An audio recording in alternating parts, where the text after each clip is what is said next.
I'm Mary Sonic, and I want to welcome you back to our video series on lead user methods. In this video, our focus is on how lead user teams identify important emerging needs in their targeted markets. This research occurs in Phase 2 of a lead user study. It is very critical work because it lays a foundation for developing new product and service solutions in the next phases of a study. First, Professor Eric von Hippel explains important principles that guide the team's research into emerging needs. Next, lead user team coach Dr. Joan Churchill explains the methods that teams use to gather high-quality market information. Finally, Professor von Hippel shows you how teams go about selecting the specific emerging needs that will drive solution development.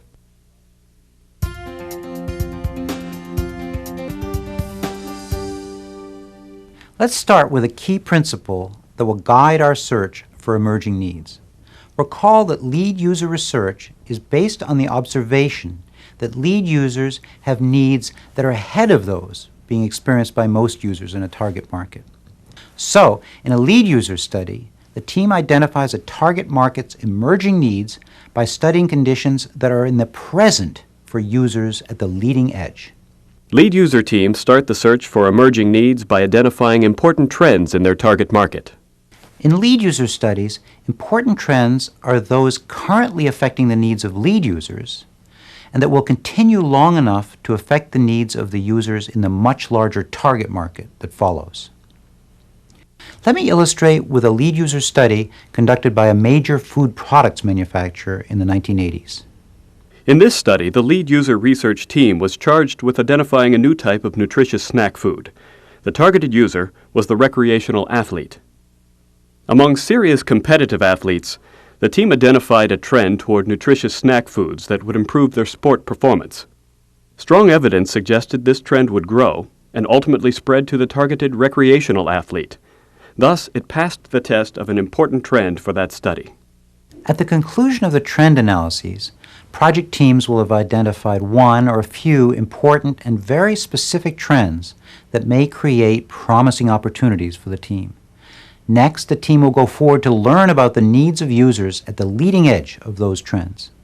Lead users are often able to clearly describe needs that are unarticulated for target market users because they've actually created prototype solutions and they've tested them in use. As illustration, in the snack food lead user study, the Olympic athletes and trainers could tell the research team exactly what the snack should do for their performance and how it should be formulated so it would be easy to consume during competition. These lead users could articulate what they needed because they had actually developed and tried out a range of prototype solutions. It should not be difficult to identify trends and related emerging needs that are affecting your target markets. After all, you're interested in important ones. You're not trying to be subtle here, and these will be clear to many experts at the leading edge. However, learning about these trends does require a systematic search that goes beyond the conventional information sources that your company routinely relies on, such as in-house experts and consumer data from your marketing department. Next, Joan Churchill explains the methods that lead user project teams use to achieve this very important goal.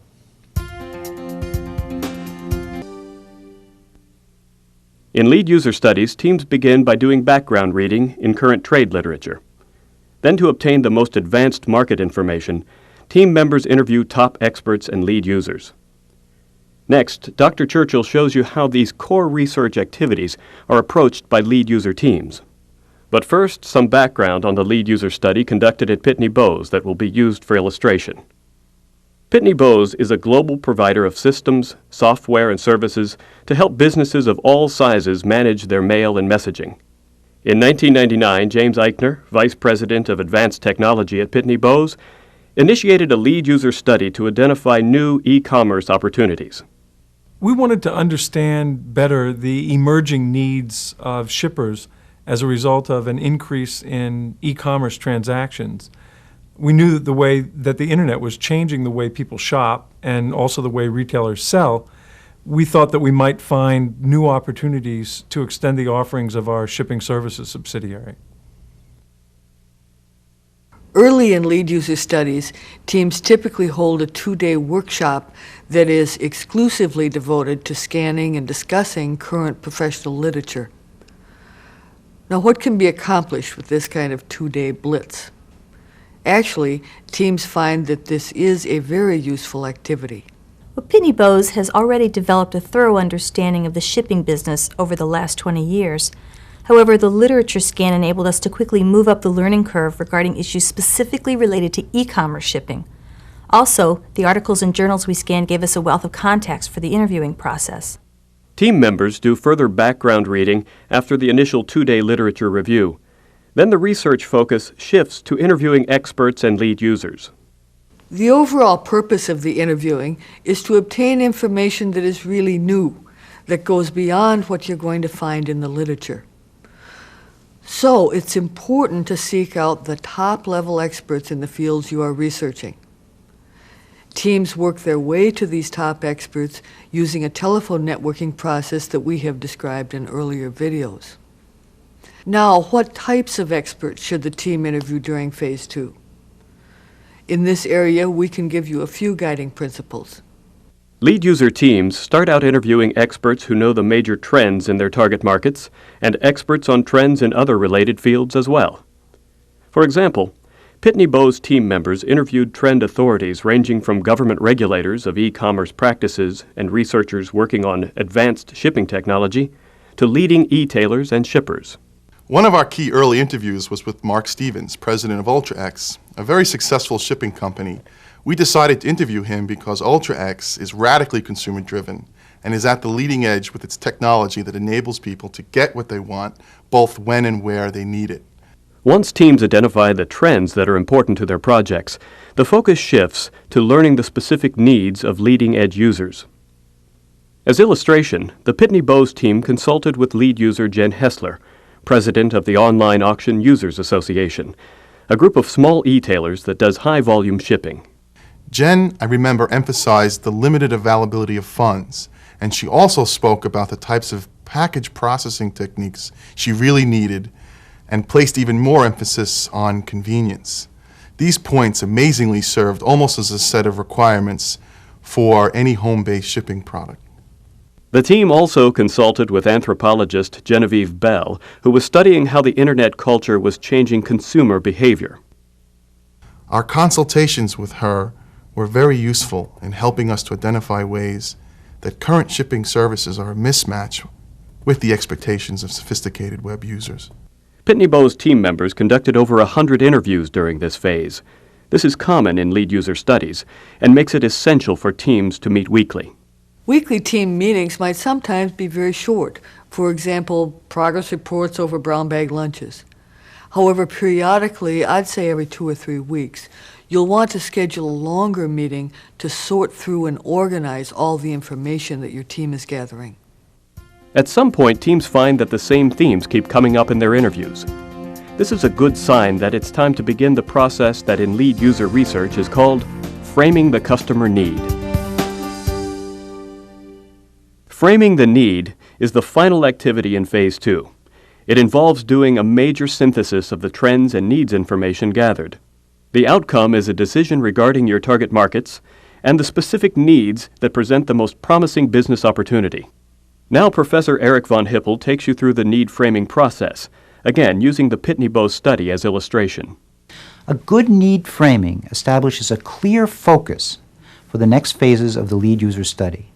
It also makes the information gathering much more efficient because you have a clear focus. In a typical need framing session, team members first present the data that stands out to them as important from their interviews and readings. In the Pitney Bowes session, an array of shipping problems came out in the initial presentations. To cite a few examples, among smaller e-tailers, the high cost of shipping was one major complaint. Another was the lack of an integrated shipping system. Many e-tailers told us that the lack of an integrated shipping system was a key cause of inefficiencies in their delivery and receiving operations. For example, often the shipping software isn't tied into the order entry software, or that our printers and scales can't talk to each other, so tasks often have to be done manually. Team members also talked about major shipping woes reported by e-tailers of all sizes, such as inadequate systems for managing inventory, inefficient techniques for processing merchandise returns, Poor methods for interfacing with customers. All of our customer service representatives are busy. When presentations are completed, the next very creative step involves thinking about different ways to combine the information into a meaningful framing of the key needs in the targeted market.